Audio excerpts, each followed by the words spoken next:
ಜನಸ್ಪಂದನ ಕಾರ್ಯಕ್ರಮ ರಾಜ್ಯದ ಜನರ ಸಮಸ್ಯೆಗಳಿಗೆ ಸ್ಪಂದಿಸುವಂತಹ ಕಾರ್ಯಕ್ರಮ. ಎರಡನೇ ಬಾರಿಗೆ ಈ ಕಾರ್ಯಕ್ರಮದಲ್ಲಿ ಸಿಎಂ ಸಿದ್ದರಾಮಯ್ಯನವರು ಭಾಗಿಯಾಗ್ತಾ ಇದ್ದಾರೆ.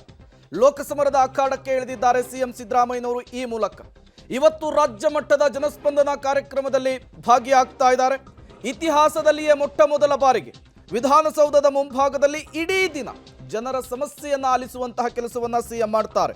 ಬೆಳಗ್ಗೆ 10 ಗಂಟೆಯಿಂದ ಸಂಜೆ 6 ಗಂಟೆಯವರೆಗೂ ಕೂಡ ರಾಜ್ಯದ ಮೂಲೆ ಮೂಲೆಯಿಂದ ಬಂದಂತಹ ಜನಸಾಮಾನ್ಯರ ಕಷ್ಟಗಳನ್ನು ಕೇಳುವಂತಹ ಕಾರ್ಯಕ್ರಮ ಜನಸ್ಪಂದನ ಕಾರ್ಯಕ್ರಮ. ಜನರಿಗೆ ಕುಳಿತುಕೊಳ್ಳಲು 7,000ಕ್ಕೂ ಹೆಚ್ಚು ಆಸನಗಳ ವ್ಯವಸ್ಥೆಯನ್ನು ಮಾಡಲಾಗಿದೆ. ಹೈಕೋರ್ಟ್ ದ್ವಾರದಿಂದ ಕಾರ್ಯಕ್ರಮಕ್ಕೆ ಬರುವಂತಹ ನಾಗರಿಕರಿಗೆ ಎಂಟ್ರಿ ಇರುತ್ತೆ. ನಿನ್ನೆ ರಾತ್ರಿಯಿಂದಲೂ ಕೂಡ ರಾಜ್ಯದ ಮೂಲೆ ಮೂಲೆಯಿಂದ ಜನ ತಮ್ಮ ಕಷ್ಟಗಳನ್ನು ಹೊತ್ತು ಈಗ ಬೆಂಗಳೂರಿಗೆ ಆಗಮಿಸಿದ್ದಾರೆ. ಸ್ಥಳದಲ್ಲಿಯೇ ಕೆಲವು ಸಮಸ್ಯೆಗಳಿಗೆ ಪರಿಹಾರ ಸಿಗುವಂತಹ ಕೆಲಸ ಆಗುತ್ತೆ. ಈ ಕಷ್ಟಗಳನ್ನು ಹೇಳ್ಕೊಳ್ಳೋದಕ್ಕೆ ರಾಜ್ಯದ ಮೂಲೆ ಮೂಲೆಯಿಂದ ಎಲ್ಲ ಜಿಲ್ಲೆಗಳಿಂದಲೂ ಕೂಡ ಜನರು ಆಗಮಿಸಿರುವಂತಹದ್ದು. ಯಾವ ರೀತಿ ಸಿದ್ಧತೆ ಆಗಿದೆ ಅನ್ನೋದನ್ನು ನೀವು ಕೂಡ ಗಮನಿಸ್ತಾ ಇದ್ದೀರಿ. 7,000ಕ್ಕೂ ಹೆಚ್ಚು ಆಸನಗಳ ವ್ಯವಸ್ಥೆಯನ್ನು ಮಾಡಲಾಗಿದೆ. ಪೊಲೀಸರ ಸರ್ಪಗಾವಲಿರುವಂತಹದ್ದು. ಇನ್ನೇನು ಕೆಲವೇ ಕ್ಷಣಗಳಲ್ಲಿ ಸಿಎಂ ಸಿದ್ದರಾಮಯ್ಯನವರು ಆಗಮಿಸ್ತಾರೆ. ಒಬ್ಬೊಬ್ಬರದ್ದೇ ಸಮಸ್ಯೆಯನ್ನು ಕೇಳುವಂತಹ ಕೆಲಸವನ್ನು ಮಾಡ್ತಾರೆ, ಆಲಿಸುವಂತಹ ಕೆಲಸವನ್ನು ಮಾಡ್ತಾರೆ. ಕೆಲವು ಸಮಸ್ಯೆಗಳಿಗೆ ಸ್ಥಳದಲ್ಲಿಯೇ ಪರಿಹಾರವನ್ನು ಕಲ್ಪಿಸುವಂತಹ ಕೆಲಸ ಕೂಡ ಆಗುತ್ತೆ. ಮತ್ತಷ್ಟು ಡೀಟೇಲ್ಸ್ ಅನ್ನು ಕೊಡ್ತಾರೆ ನಮ್ಮ ಪ್ರತಿನಿಧಿ ಶ್ರೀನಿವಾಸ್. ನೇರ ಸಂಪರ್ಕದಲ್ಲಿ ಜಾಯ್ನ್ ಆಗಿದ್ದಾರೆ. ಶ್ರೀನಿವಾಸ್, ಎರಡನೇ ಬಾರಿಗೆ ಸಿಎಂ ಸಿದ್ದರಾಮಯ್ಯನವರು ಜನಸ್ಪಂದನ ಕಾರ್ಯಕ್ರಮದಲ್ಲಿ ಭಾಗಿಯಾಗ್ತಾ ಇದ್ದಾರೆ. ಈ ಬಾರಿಯ ಜನಸ್ಪಂದನ ಕಾರ್ಯಕ್ರಮದ ವಿಶೇಷತೆಗಳೇನು? ಜನ ಎಲ್ಲೆಲ್ಲಿಂದ ಬರ್ತಾ ಇದ್ದಾರೆ, ಹೇಗಿದೆ ರೆಸ್ಪಾನ್ಸ್ ಅಂತ ಹೇಳಿ ಶ್ರೀನಿವಾಸ್? ಪ್ರೇಮ್, ರಾಜ್ಯ ಮಟ್ಟದ ಜನಸ್ಪಂದನ ಕಾರ್ಯಕ್ರಮವನ್ನು ಸಿಎಂ ಅವರು ಮಾಡ್ತಿರುವಂಥದ್ದು. ಕಳೆದ ನವೆಂಬರ್ನಲ್ಲಿ ಸೀಮಿತವಾಗಿ ಗೃಹ ಕಚೇರಿ ಕೃಷ್ಣಾದಲ್ಲಿ ಮಾಡಿದ, ಅಂದರೆ ವಿಧಾನಸೌಧದಲ್ಲಿ ಇಷ್ಟು ದೊಡ್ಡ ಮಟ್ಟದ ಜನಸ್ಪಂದನ ಕಾರ್ಯಕ್ರಮ ಮಾಡ್ತಿರುವಂಥದ್ದು ಇದೇ ಮೊದಲ ಸಾರಿ. ಬೆಳಗ್ಗೆ 10 ಗಂಟೆಯಿಂದ ಇಡೀ ದಿನ ಸಿಎಂ ಅವರು ಜನರ ಸಮಸ್ಯೆಯನ್ನು ಆಲಿಸ್ತಾರೆ. ಅದಕ್ಕಾಗಿ ಎಲ್ಲ ಸಿದ್ಧತೆಗಳನ್ನು ಮಾಡಲಾಗಿದೆ. ಸಿಎಂ ಅವರಿಗೆ ಸಪ್ರೇಟ್ ಆದಂತಹ ಒಂದು ಚೇರನ್ನು ಕೊಡಲಾಗಿದೆ. ಮತ್ತು ಡಿಸಿಗಳಂದರೆ ಎಲ್ಲ ಜಿಲ್ಲೆಗಳ ಡಿಸಿಗಳ ಜೊತೆ ಮಾತನಾಡಲಿಕ್ಕೆ ಬೇಕಾದಂತಹ ವ್ಯವಸ್ಥೆಯನ್ನು ಮಾಡಲಿಕ್ಕೆ ಒಂದು ಲ್ಯಾಪ್ಟಾಪ್ ಅನ್ನು ಕೂಡ ಇಟ್ಟಿದ್ದಾರೆ. ಅಂದರೆ ಬೇರೆ ಬೇರೆ ಜಿಲ್ಲೆಯ ಡಿಸಿಗಳನ್ನು ಮಾತಾಡಿಸಬೇಕಾದ್ರೆ ಸ್ಥಳದಲ್ಲೇ ಸಮಸ್ಯೆಯನ್ನು ಪರಿಹಾರ ಮಾಡಲಿಕ್ಕೆ ಅನ್ನುವಂಥ ನಿಟ್ಟಿನಲ್ಲಿ ಒಂದು ಲ್ಯಾಪ್ಟಾಪ್ ಅನ್ನು ಕೊಟ್ಟು ಅದಕ್ಕೆ ವ್ಯವಸ್ಥೆಯನ್ನು ಮಾಡಲಾಗಿದೆ. ಇನ್ನು ಸುಮಾರು 7,000ಕ್ಕೂ ಹೆಚ್ಚು ಚೇರ್ಗಳನ್ನು ಬರುವಂತಹ ಜನರಿಗೆ ಹಾಕುವಂಥ ವ್ಯವಸ್ಥೆಯನ್ನು ಮಾಡಿದ್ದಾರೆ. ಯಾಕೆಂದರೆ ಮೂಲೆ ಮೂಲೆಗಳಿಂದ ರಾಜ್ಯದ ಎಲ್ಲ ಜಿಲ್ಲೆಗಳಿಂದ ಜನರು ತಮ್ಮ ಸಮಸ್ಯೆಗಳನ್ನು ಹೊತ್ತು ತರ್ತಾರೆ.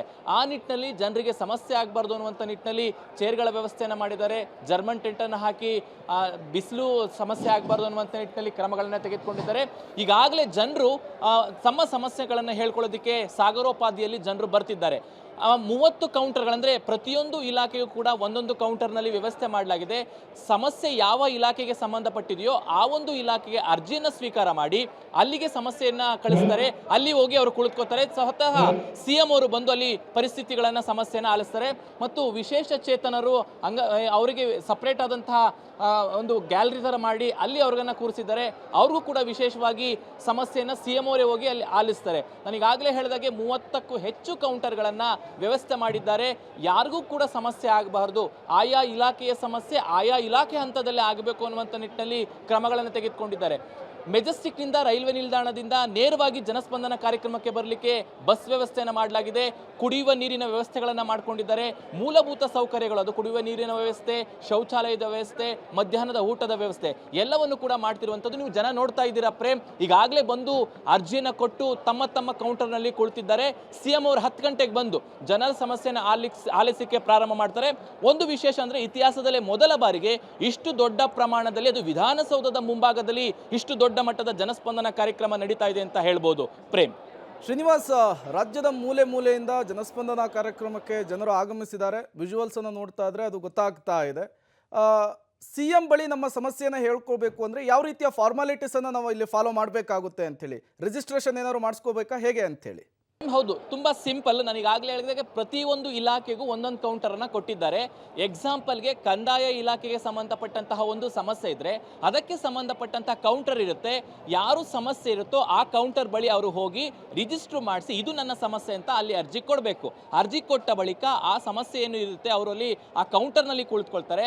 ಸಿಎಂ ಅವರು ನೇರವಾಗಿ ಅಲ್ಲಿಗೆ ಹೋಗಿ ಏನು ಸಮಸ್ಯೆ ಅನ್ನುವಂಥದ್ದು ರಿಜಿಸ್ಟರ್ ಆಗಿರುತ್ತಲ್ಲ, ಸಮಸ್ಯೆಯ ಪತ್ರವನ್ನು ಅರ್ಜಿಯನ್ನು ಕೊಟ್ಟಿರ್ತಾರಲ್ಲ, ಆ ಒಂದು ಸಮಸ್ಯೆ ಪತ್ರವನ್ನು CM ಅವರು ಆಲಿಸ್ತಾರೆ. ಸಂಬಂಧಪಟ್ಟ ಅಧಿಕಾರಿಗಳಿಗೆ ಈ ಸಮಸ್ಯೆ ಪರಿಹಾರ ಆಗಬೇಕು ಅನ್ನುವಂಥ ಸೂಚನೆಯನ್ನು ಕೊಡ್ತಾರೆ. ಎಲ್ಲ ಇಲಾಖೆಗೂ ಇದೇ ರೀತಿಯಾದಂಥ ವ್ಯವಸ್ಥೆಯನ್ನು ಮಾಡಿಕೊಂಡಿದ್ದಾರೆ. ಈಗ ಬಂದಿರುವಂಥ ಮಾಹಿತಿ ಕಂದಾಯ ಇಲಾಖೆಯ ಸಮಸ್ಯೆಗಳಿಗೆ ದೊಡ್ಡ ಮಟ್ಟದ ರೆಸ್ಪಾನ್ಸ್ ಬರ್ತಿದೆ. ಹಾಗಾಗಿ ಕೌಂಟರ್ನಲ್ಲೇ ಡಬಲ್ ಮಾಡಿದ್ದಾರೆ ಕಂದಾಯ ಇಲಾಖೆಗೆ. ಸೊ ಹೀಗೆ ಪ್ರತಿಯೊಂದು ಇಲಾಖೆಗೂ ಕೂಡ ಆಯಾ ಅಧಿಕಾರಿಗಳು ಆಯಾ ಕೌಂಟರ್ನಲ್ಲಿ ಇರ್ತಾರೆ. ಸಮಸ್ಯೆ ಅರ್ಜಿಯನ್ನು ಸ್ವೀಕಾರ ಮಾಡಿ ಸ್ಥಳದಲ್ಲೇ ಸಮಸ್ಯೆಯನ್ನು ಪರಿಹಾರ ಮಾಡುವಂಥ ನಿಟ್ಟಿನಲ್ಲಿ ಸರಳವಾಗಿ ಜನರ ಸಮಸ್ಯೆಯನ್ನು ಪರಿಹಾರ ಮಾಡಲಿಕ್ಕೆ ಈ ಒಂದು ವ್ಯವಸ್ಥೆಗಳನ್ನು ಈ ಬಾರಿ ಮಾಡಿಕೊಳ್ಳಲಾಗಿದೆ. Prem. Okay, thank you Srinivas ತಮ್ಮೆಲ್ಲ ಮಾಹಿತಿಗಾಗಿ. ಇನ್ನೇನು ಕೆಲವೇ ಕ್ಷಣಗಳಲ್ಲಿ CM ಸಿದ್ದರಾಮಯ್ಯನವರ ಆಗಮನ ಆಗುತ್ತೆ. ಜನಸ್ಪಂದನ ಕಾರ್ಯಕ್ರಮದಲ್ಲಿ ಭಾಗಿಯಾಗ್ತಾರೆ. ನಮ್ಮ ಮತ್ತೊಬ್ಬ ಪ್ರತಿನಿಧಿ ಮಾರುತಿ ಕೂಡ ನೇರ ಸಂಪರ್ಕದಲ್ಲಿ ಜಾಯಿನ್ ಆಗಿದ್ದಾರೆ. ಅವರಿಂದಲೂ ಕೂಡ ಜನಸ್ಪಂದನ ಕಾರ್ಯಕ್ರಮಕ್ಕೆ ಸಂಬಂಧಪಟ್ಟಂತೆ ಡೀಟೇಲ್ಸನ್ನು ಪಡಿತಾ ಹೋಗೋಣ. ಮಾರುತಿ, ಎರಡನೇ ಬಾರಿಗೆ CM ಸಿದ್ದರಾಮಯ್ಯನವರು ಜನಸ್ಪಂದನ ಕಾರ್ಯಕ್ರಮದಲ್ಲಿ ಭಾಗಿಯಾಗಿದ್ದಾರೆ. ಮೊಟ್ಟ ಮೊದಲ ಬಾರಿಗೆ ವಿಧಾನಸೌಧದಲ್ಲಿ ಈ ಜನಸ್ಪಂದನ ಕಾರ್ಯಕ್ರಮವನ್ನು ಹಮ್ಮಿಕೊಂಡಿರುವಂತಹದ್ದು. ಯಾವ ರೀತಿ ಇದೆ ಸಿದ್ಧತೆ, ಜೊತೆಗೆ ಜನ ಏನು ಹೇಳ್ತಾ ಇದ್ದಾರೆ ಈ ಜನಸ್ಪಂದನ ಕಾರ್ಯಕ್ರಮದ ಬಗ್ಗೆ ಇದೆ ಅಂತ ಮಾರುತಿ? ಖಂಡಿತ ಪ್ರೇಮ್, ನೇರವಾಗಿ ದೃಶ್ಯಗಳನ್ನ ತೋರಿಸ್ತಾ ಅದ್ರ ಬಗ್ಗೆ ಹೇಳ್ತಾ ಹೋಗ್ತೀನಿ. ಇದು ರಾಜ್ಯದ ಮುಖ್ಯಮಂತ್ರಿಗಳು ಎರಡನೇ ಬಾರಿಗೆ, ಅದು ಮೊಟ್ಟ ಮೊದಲ ಬಾರಿಗೆ ವಿಧಾನಸೌಧದಲ್ಲಿ ನಡೆಸುತ್ತಿರುವಂತಹ ರಾಜ್ಯ ಮಟ್ಟದ ಜನಸ್ಪಂದನ ಕಾರ್ಯಕ್ರಮ. ಈ ಹಿಂದೆ ಕುಮಾರಕೃಪದಲ್ಲಿ ಜನಸ್ಪಂದನ ಕಾರ್ಯಕ್ರಮ ಮಾಡಿದ್ರು. ವಿಧಾನಸೌಧದಲ್ಲಿ ಮಾಡ್ತಿರೋ ಕಾರ್ಯಕ್ರಮಕ್ಕೆ ರಾಜ್ಯದ ಮೂಲೆ ಮೂಲೆಗಳಿಂದನೂ ಸಹ ಸಾಕಷ್ಟು ದೊಡ್ಡ ಮಟ್ಟದಲ್ಲಿ ಜನ ಬರ್ತಿದ್ದಾರೆ. ಪೊಲೀಸ್ ಇಲಾಖೆನೂ ಸಹ ವಿಧಾನಸೌಧದಲ್ಲಿ ಬಿಗಿ ಬಂದೋಬಸ್ತ್ ಮಾಡಿದ್ದಾರೆ. ಒಟ್ಟು 2,000ಕ್ಕೂ ಹೆಚ್ಚು ಜನ ಪೊಲೀಸರ ನಿಯೋಜನೆ ಆಗಿದೆ. ಮತ್ತೆ ಬರುವಂತ ಪ್ರತಿಯೊಬ್ಬರನ್ನ ಇಲ್ಲಿ ಮೊದಲಿಗೆ ಅವರ ಎಂಟ್ರಿ ಕೊಡೋ ಜಾಗದಲ್ಲಿ ಅವರ ರಿಜಿಸ್ಟರ್ ಮಾಡಿಕೊಂಡು ಯಾವ ಸಮಸ್ಯೆ ಇದೆ ಆ ಹಿನ್ನೆಲೆಯಲ್ಲಿ ಕೌಂಟರ್ಗಳನ್ನ ತೆಗೆದಿದ್ದಾರೆ. ಒಟ್ಟು 30 ಕೌಂಟರ್ಗಳಿದೆ. ಈ ಕೌಂಟರ್ಗಳ ಬಳಿ ಹೋಗಿ ಕೌಂಟ್ರಲ್ಲಿ ಅವ್ರವ್ರ ಕೌಂಟರ್ ಜಾಗದಲ್ಲಿ ಕುತ್ಕೊಳ್ಳೋದಕ್ಕೆ ಟೋಕನ್ ಕೊಟ್ಟು ಅವ್ರನ್ನ ಕಳಿಸುವಂತ ಕೆಲಸ ಮಾಡ್ತಿದ್ದಾರೆ. 10 ಗಂಟೆಯಿಂದ ಸಂಜೆ 6 ಗಂಟೆವರೆಗೂ ಇವತ್ತು ಜನಸ್ಪಂದನ ಕಾರ್ಯಕ್ರಮದಲ್ಲಿ ಖುದ್ದು CM ಮುಂದೆ ಜನರು ತಮ್ಮ ಅಹವಾಲುಗಳನ್ನ ಹೇಳ್ಕೋಬಹುದು. ಇನ್ನು ಸಾಕಷ್ಟು ಜನ ಬರ್ತಾನೆ ಇದ್ದಾರೆ. ಕೆಲವ್ರನ್ನ ಮಾತಾಡ್ಸೋಣ, ಎಲ್ಲಿಂದ ಬಂದಿದ್ದಾರೆ ಏನು ಅಂತ. ಸರ್, ಎಲ್ಲಿಂದ ಬರ್ತಿದ್ದೀರಾ ಸರ್? 29 ದಿನ ಬರುತ್ತೆ ಸರ್, ಹೇಳಿ ಸರ್. ನಾವು ದಾವಣಗೆರೆಯಿಂದ ಬಂದಿರೋ ಸರ್. ನಮ್ಮ ಕಷ್ಟ ಇದೆ ಸರ್, ಅದಕ್ಕೆ CM ಹತ್ರ. ಏನ್ ಕಷ್ಟ ಇದೆ, ಏನ್ ಕಷ್ಟ ಕೇಳ್ಕೊಳಕ್ ಬರ್ತಿದ್ದೀರಾ ಈಗ? ಏನಿಲ್ಲ ಸರ್, ನಮ್ಮ ಇರಕ್ಕೆ ಮನಿ ಇಲ್ಲ, ಹಂಗಾಗಿ ನಮ್ಮ ಮನಿಗೋಸ್ಕರ ಬಂದಿದ್ವಿ ಸರ್. ಹಿಂದೆ ನಿಮ್ಮ ಸ್ಥಳೀಯರಿಗೆಲ್ಲ ಇದ್ರ ಬಗ್ಗೆ ಮನವಿ ಕೊಟ್ಟಿದ್ರ? ಮನವಿ ಕೊಟ್ಟಿದ್ವಿ ಸರ್, ಅದರ ಸ್ಪಂದನೆ ಮಾಡಿಲ್ಲ. CMಗೆ ಭೇಟಿ ಆಗ್ಬೇಕಂತ ಬಂದಿದ್ವಿ ಸರ್. ಸರ್, ನೀವೆಲ್ಲಿಂದ ಬರ್ತಿರೋದು? ನಿಮ್ಮ ಸಮಸ್ಯೆ ಸರ್? ಬೆಂಗಳೂರು ನಗರ ಜಿಲ್ಲೆಯಿಂದ ಬರ್ತಾ ಇದ್ದೀನಿ ಸರ್. ನನ್ನ ಜಮೀನು 6 ಎಕರೆ 21 ಗುಂಟೆ 1979-80ರಲ್ಲಿ ಅಕ್ವೈರ್ ಮಾಡಿದ್ದಾರೆ. ಅವಾಗ ನನ್ನ ಮಕ್ಕಳು ಓದಿರಲಿಲ್ಲ, ಈಗ ಓದಿದ್ದಾವೆ. 2 ಮಕ್ಕಳು ಕೆಲಸ ಕೊಡಲಿ. 6 ಎಕರೆ 21 ಗುಂಟೆ ಜಮೀನು ನಮ್ಮ ಪಿತ್ರಾರ್ಜಿತ ಆಸ್ತಿಯಲ್ಲಿ ಕೊಟ್ಟಿದ್ದೀನಿ ಸರ್. ಅದಕ್ಕೋಸ್ಕರವಾಗಿ ಬಂದಿದ್ದೀನಿ ಮನವಿ ಸಲ್ಲಿಸೋದಕ್ಕೆ ಸಾಹೇಬರಿಗೆ. ಸರ್, ನೀವು ಎಲ್ಲಿಂದ ಬರ್ತಿರೋದು? ಏನು ಸಮಸ್ಯೆ ಸರ್? ಚಾಮರಾಜನಗರದಿಂದ ಬಂದಿದ್ದೀನಿ. ಕೃಷಿ ಇಲಾಖೆಯಲ್ಲಿ ಭಾರಿ ಪ್ರಮಾಣದ ಭ್ರಷ್ಟಾಚಾರ ನಡೆದಿದೆ ಸರ್. ಅದನ್ನ CM ಸಾಹೇಬ್ರಿಗೆ ಹೇಳುವ ಅಂತ ಬಂದಿದ್ದೀವಿ ಸರ್. ಅಲ್ಲಿ DCRಗೂ ಕೊಟ್ಟಿದ್ವಿ, ಯಾವುದೇ ಸರ್ ಕ್ರಮಗೊಂಡಿಲ್ಲ. ಅದರಲ್ಲಿ ಕೋಟಿಗಟ್ಟಲೆ ಭ್ರಷ್ಟಾಚಾರ ನಡೆದಿದೆ ಸರ್. ಜಲಾನಯನದಲ್ಲಿ ಚೆಕ್ ಡ್ಯಾಮ್ಗಳು ಕಟ್ಟೋ ಇದರಲ್ಲಿ ಕಟ್ತಿನೇ ಬಿಲ್ ಮಾಡಿದ್ದಾರೆ ಸರ್.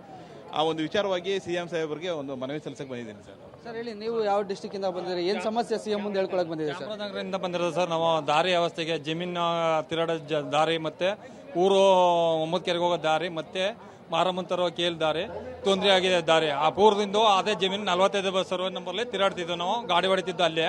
ಈಗ ತೊಂದರೆ ಕೊಡ್ತಿದ್ದೆ, ಅದಕ್ಕೆ ದಾರಿಗೆ ನಾವು ಒಂದು ಅಪ್ಲಿಕೇಶನ್ ಕೊಡಕ್ ಬಂದಿದ್ದೀವಿ ಸರ್. ಸರ್, ಸಾಕಷ್ಟು ಪ್ರೇಮ್ ನೋಡ್ಬೋದು ದೃಶ್ಯಗಳಲ್ಲಿ ಈ ರೀತಿ ಹಿರಿಯ ನಾಗರಿಕರು ತುಂಬಾ ಜನ ಬಂದಿದ್ದಾರೆ, ಸಾಕಷ್ಟು ಸಮಸ್ಯೆಗಳನ್ನ ಇಟ್ಕೊಂಡು. ಇನ್ನೂ ಕೇಳ ಸರ್, ಹೇಳಿ, ಯಾವ ಡಿಸ್ಟಿಕ್ ಇಂದ ಬಂದಿದ್ದಾರೆ, ಏನ್ ಸರ್ ಸಮಸ್ಯೆ?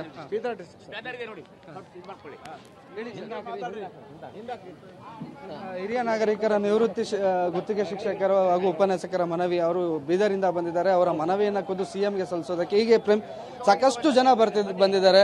ಅವ್ರ ಸಮಸ್ಯೆಗಳನ್ನ ಖುದ್ದು CMಗೆ ಹೇಳ್ಕೋಬೇಕು ಅನ್ನೋ ಕಾರಣಕ್ಕೆ ವಿಧಾನಸೌಧದಲ್ಲಿ ನಡೀತಿರುವಂತಹ ಜನಸ್ಪಂದನ ಕಾರ್ಯಕ್ರಮಕ್ಕೆ ಆಗಮಿಸ್ತಿದ್ದಾರೆ. ಬೆಳಗ್ಗೆಯ ಜಾವದಿಂದನೂ ಸಹ ರಾಜ್ಯದ ಮೂಲೆ ಮೂಲೆಗಳಿಂದನೂ ಸಹ ಇಲ್ಲಿಗೆ ಬಂದು ಇವಾಗ 10 ಗಂಟೆಗೆ ಕಾರ್ಯಕ್ರಮ ಶುರು ಆಗುತ್ತೆ. 10 ಗಂಟೆಯಿಂದ ಸಂಜೆ 6 ಗಂಟೆವರೆಗೂ CM ಅವರ ಮುಂದೆ ಏನು ಜನರ ಏನು ಕಷ್ಟಗಳಿವೆ, ಈ ಸಮಸ್ಯೆಗಳಿವೆ, ಇದನ್ನ ಖುದ್ದು CM ಇಲ್ಲೇ ಸ್ಥಳದಲ್ಲೇ ಪರಿಹಾರ ಕೊಡೋಕ್ಕಾಗುವಂಥ ಸಮಸ್ಯೆಗಳಿದೆ, ಅದನ್ನ ಪರಿಹಾರ ಕೂಡ ಕೊಡುವಂತಹ ಸಿದ್ಧತೆಗಳು ಕೂಡ ಮಾಡಿಕೊಟ್ಟಿರುವಂಥದ್ದು. Prem. Okay, thank you Maruti ತಮ್ಮೆಲ್ಲ ಮಾಹಿತಿಗಾಗಿ.